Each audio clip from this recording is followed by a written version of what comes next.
Bismillahirrahmanirrahim. Assalamualaikum warahmatullahi wabarakatuh. Innal hamdalillah wa syukralah la haula wa la quwata illa billah.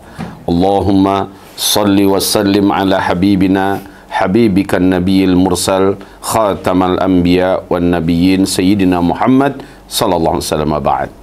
Hadis yang ke-11 dari kitab Arba'in Maqdisiyah kita, yakni tentang Masjidil Aqsa dan berita kehancuran umat dan bangsa Yahudi selama-lamanya. An Abi Hurairah radhiyallahu anhu qala, dari Abu Hurairah, semoga Allah ridha kepadanya, anin Rasulillah sallallahu alaihi wasallam qala, dia berkata dari Rasulullah SAW bahwa Rasulullah bersabda, la taqumus sa'ah, tidak akan pernah terjadi kiamat besar, kehancuran alam semesta, hatta sehingga tuqatilul yahud, kalian memerangi bangsa Yahudi, hatta yaqulal hajar, sehingga pada saat itu batu bisa berbicara dan berkata, wara'ahul yahudi, dia bicara saat ada di belakangnya orang Yahudi bersembunyi, ya muslim, wahai muslim, hadza yahudiyun warai faqtulhu, ini ada Yahudi sembunyi di belakang saya, tangkap dia, bunuh. Hadis ini diriwayatkan oleh Imam Bukhari dan oleh Imam Muslim nomor 2925, 2926 dan Imam Muslim 2921. Hadirin yang kami cintai, tidak akan terjadi kiamat sampai umat Islam memerangi seluruh bangsa Yahudi. Hari ini ada yang berkata Israel yang mendirikan negara ilegal, negara haram, negara biadab, yakni di bawah politik Zionis Israel mereka yang ada saat ini di Palestina, itu bukan orang Yahudi. Toh buktinya banyak orang Yahudi di mana-mana, mereka ikut menolak, menentang, bahkan berdemonstrasi atas kejahatan dan kebiadaban Israel yang ada saat ini di Palestina. Maka kami katakan benar, saat ini memang benar, saat ini. Tapi ketika Dajjal nanti keluar, tidak ada satupun orang Yahudi di muka bumi, melainkan mereka satu kiblatnya, satu imannya. Mereka menganggap Dajjal adalah Mesias agung yang akan mempersatukan mereka seluruh dunia untuk menguasai seluruh dunia untuk mereka. Nah, saat itu tidak ada satupun dari orang Yahudi di muka bumi kecuali berkiblat kepada Dajjal dan menjadi pasukannya, menjadi penyembah setianya, dan menjadi orang yang paling loyalitas kepadanya.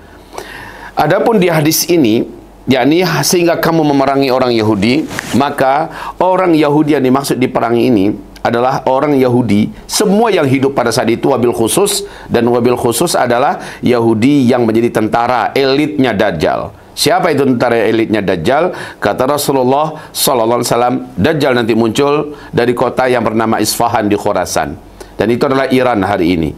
Kemudian dia akan disambut oleh 70.000 pasukan Yahudi yang mengenakan baju jubah keagamaan Yahudi, ya, tidak berjahit, dan mereka menggenggam, dan di tangan mereka ada senjata-senjata dari besi-besi terbaik di dunia. Ini dia pasukan elit Dajjal, dan ini yang akan kita perangi nanti, insya-Allah ta'ala, sesuai dalam hadis ini. Saudara dan sahabat tercinta, hari ini belum. Mungkin ada yang berkata, Buya, kami rasa batu yang bicara ini bukan artian yang sesungguhnya.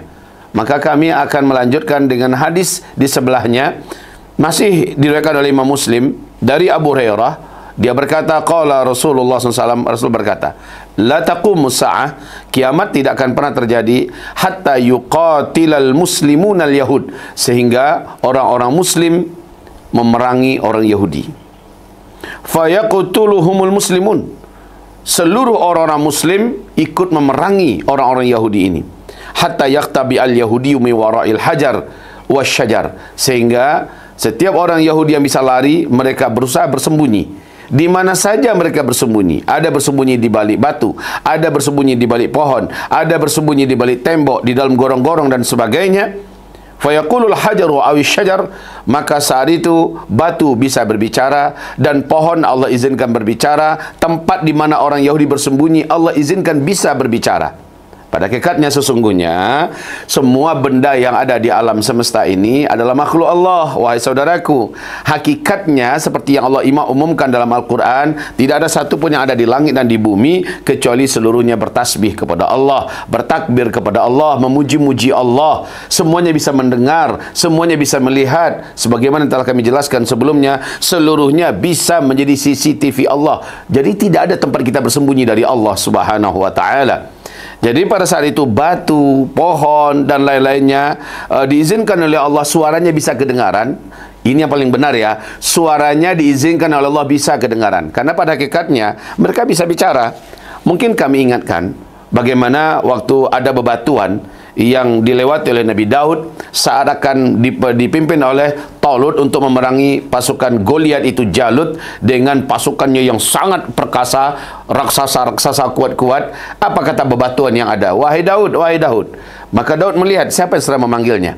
Ternyata bebatuan yang ada. Ambil kami, jadikan kami sebagai peluru ketapelmu, jadikan kami sebagai alat menjanikmu. Ya, bawa kami berperang bersamamu. Coba lihat, batu berbicara. Saat itu Allah izinkan batu bisa kedengaran suaranya.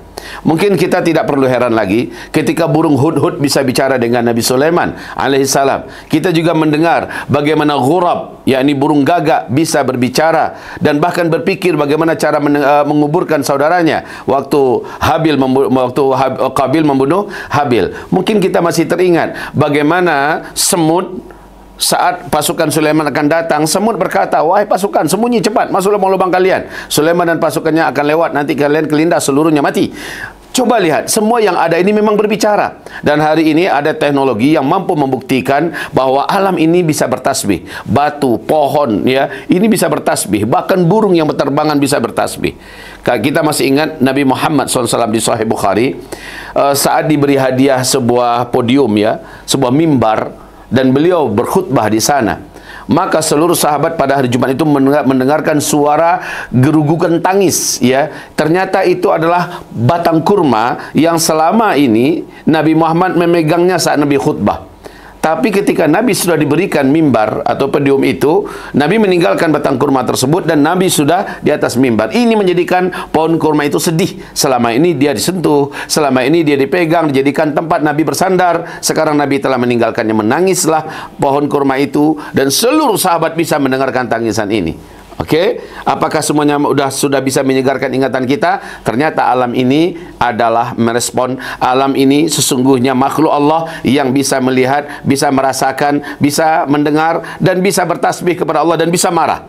Mungkin kita ingat di dalam hadis Sahih Muslim, Nabi SAW bersabda, setiap kali ada yang berbuat dosa dan maksiat di suatu daerah, maka bumi yang diinjak oleh orang yang bermaksiat itu berdoa kepada Allah, meminta dan izin kepada Allah Subhanahu wa taala agar mereka diizinkan mengguncangkan dirinya atau membelah dirinya, agar manusia yang ada di atas punggungnya bisa tenggelam masuk ke dalam, bisa tertimbun oleh reruntuhan. Ini doanya bumi. Begitu juga angin, begitu juga laut, air, begitu juga apa saja yang ada di langit bertasbih dan memohon kepada Allah, izinkan kami ya Allah menjadi sarana azabmu. Jadi dengan ini, alam ini sekali lagi kami tegaskan adalah makhluk seperti kita. Makhluk seperti kita. Dan mereka sekali lagi pada masa-masa tertentu Allah izinkan berbicara dan Allah izinkan suaranya terdengar. Terakhir, saat Nabi Muhammad dan para sahabat melewati dua buah bukit yang seperti gunung tingginya dua bukit itu, seluruh sahabat termasuk Nabi Muhammad bisa mendengarkan perbincangan dua bukit ini, dua gunung ini. Apa mereka berkata? Alhamdulillah, keberuntungan besar bagi kita. Ternyata hari ini lembah kita dilalui oleh sebaik-baik makhluk di muka bumi dan oleh sahabat-sahabatnya sebaik-baik sahabat di muka bumi. Masya Allah. Iya, kata satu lagi, memuji Allah karena lembahnya dilalui oleh Rasulullah dan para sahabat. Mudah-mudahan ini pernyataan cukup menguatkan hati kita. Jadi tidak perlu kita harus mengartikan dengan artian yang lain ya. Kalau nanti di akhir zaman batu, pohon, apa saja alam yang ada ikut bersekutu dengan orang-orang Islam di dalam memberitahu dan membongkar tempat persembunyian orang Yahudi, maka itu bukanlah sesuatu yang mengherankan. Apalagi hadis-hadisnya jelas. Okey, jadi kita sekali lagi tidak perlu memaksa-maksakan diri, takalluf ya, mengartikan dengan artian yang lain ya. Langsung saja kepada makna yang sebenarnya. Batu, pohon akan berbicara, semua alam yang ada berbicara, memberitahu kepada orang muslim, hadza yahudiyun khalfi. Ya Abdullah, wahai Abdullah, dalam hadis Sahih Muslim. Ya Muslim, wahai Muslim, hadza yahudiyun khalfi faqala faqtulhu. Ini Yahudi di belakangku, lagi sembunyi ini, lagi ngumpet. Ayo tangkap dia, bunuh. Saat itu mau sembunyi kemana si Yahudi? Udah selesai. Ini adalah momen di mana Yahudi habis-habisnya. Illal gharqad, kecuali pohon gharqad. Fa innahu min syajaril yahud. Hanya pohon ini saja yang tidak mau berbicara. Saat Yahudi sembunyi di balik-balik dan di bawah batangnya, di bawah dahannya, pohon ini tidak berbicara. Maka Nabi berkata, fa innahu syajarul yahud, maka sesungguhnya dia adalah min syajaril yahud. Ini termasuk di antara pohonnya orang Yahudi. Tapi hadis ini karena sudah dilafazkan oleh Nabi Muhammad, tentulah orang beriman yang saat itu dipimpin oleh Nabi Isa dan Imam Mahdi udah tahu kemana nih sembunyian terakhir orang Yahudi. Maka kita sekarang baru dapat mencerna ya, kenapa dari sejak tahun 2012 ya, gencar sekali, sangat gencar Yahudi menanam pohon gharqad, gila-gilaan. Satu Perdana Menteri yang naik, yang baru, minimal harus menanam 10 juta batang pohon gharqad. Setiap kali ada yang naik, dipaksa lagi, atau mungkin dijadikan sebagai syarat untuk menjadi Perdana Menteri adalah tanam. Sekarang ini sudah puluhan juta batang pohon gharqad dan tinggi-tinggi. Inilah tempat orang Yahudi, mereka baca ini hadis, mereka yakin bahwa hadis ini pasti akan terjadi. Seperti yang Allah firmankan dalam Al-Quran ya, surah Al-Baqarah juz kedua, tidak ada seorang pun ahli kitab kecuali mereka tahu dan mereka sangat beriman kepada engkau wahai Muhammad. Mereka mengenali engkau seperti mereka mengenali anak kandung mereka sendiri. Jadi apa yang dikatakan Nabi mereka percaya, karena itu pasti dari Allah. Apa-apa yang dinubuatkan oleh Nabi mereka percaya. Maka mereka mencoba melakukan apa-apa yang akan menguntungkan mereka, atau apa-apa yang akan ada di pihak mereka. Aneh ya, kalau kita berpikir, kok gitu cara pikirnya orang Yahudi. Kok nggak beriman aja mereka langsung bersyahadat? Sebagian kecil ada yang beriman bersyahadat, tapi sebagian besar karena sombong, karena tinggi hati, dan karena merasa mereka lah yang paling the best di muka bumi. Akhirnya kesombongan itu mirip dengan iblis. Mereka tidak mau untuk mengimani, lalu mengizharkan, mengisyarkan ya, menyatakan keimanan mereka, dan bahkan ada di posisi lawan yang memang siap memusuhi dan untuk membasmi kebenaran Islam ini selama mereka masih hidup. Alhamdulillah, hadis ini kabar gembira bagi kita, walaupun saat ini belum terjadi, karena hadis ini baru terjadi saat Nabi Isa sudah turun menolong Imam Mahdi, dan Nabi Isa membunuh Dajjal. Baru paling terakhir orang-orang Yahudi diburu ya, orang-orang Yahudi diburu, tidak ada tersisa satu pun di muka bumi. Dan orang-orang Kristen sedunia masuk ke dalam pangkuan Islam karena mereka nyatakan sebagai anak Allah, yaitu Nabi Isa ternyata menyatakan, saya adalah Nabi Allah, saya adalah Rasulullah, dan saya membenarkan apa yang telah disampaikan oleh Rasulullah Muhammad SAW. Maka bersyahadatlah kalian. Nabi Isa ketika itu bukan lagi sebagai Nabi, tetapi adalah sebagai seorang mufti besar, mufti agung, yang mendampingi dan menguatkan Imam Mahdi sebagai pemimpin tertinggi yang akan memimpin peradaban dunia di masa itu. Saudara dan sahabatku, mudah-mudahan jelas apa yang kami sampaikan. Setelah Nabi Isa membunuh Dajjal, orang Yahudi dihabisi semuanya, agama Yahudi hilang, agama Nasrani telah lenyap, sisa tersatu-satunya adalah agama yang benar, itu agama Islam, yang memang dari Nabi Adam sampai Nabi Muhammad agama cuma satu, semua kembali kepada semula beragama Islam. Tapi Islam ini tetap nggak maksa, tetap ada sekelompok dan segelintir manusia di muka bumi ini yang tetap nggak percaya dengan Allah dan tidak mau masuk agama ya, dan orang-orang macam ini tersisa hidup. Maka saat terjadi tanda besar kiamat yang ketujuh, seluruh orang Islam yang ada iman di dadanya, walaupun imannya seujung kuku, akan Allah wafatkan dengan tersentuhnya oleh angin lembut kematian yang bersumber dari Yaman. Matilah seluruh orang Islam yang ada iman dalam dadanya, lalu yang tersisa hidup di muka bumi adalah yang sama sekali tidak beriman, tidak kenal kepada Allah Subhanahu wa ta'ala. Dan Nabi berkata, sehabisnya dan kematian orang Islam yang ada iman dalam dadanya itu 40 tahun kemudian barulah kiamat besar, kehancuran alam semesta.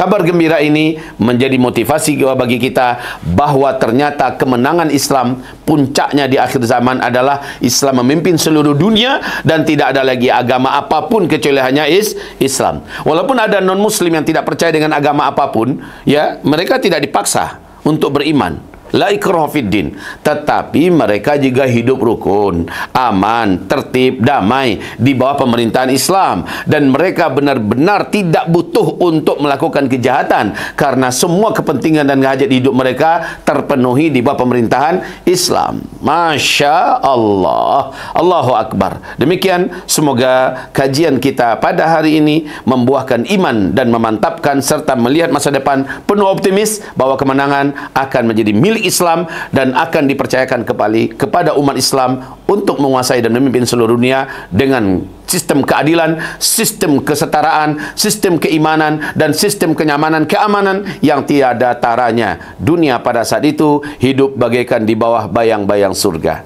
Billahi taufiq wal hidayah. Subhanakallahumma bihamdika asyhadu an la ilaha illa anta astaghfiruka wa atubu ilaik. Wassalamualaikum warahmatullahi wabarakatuh.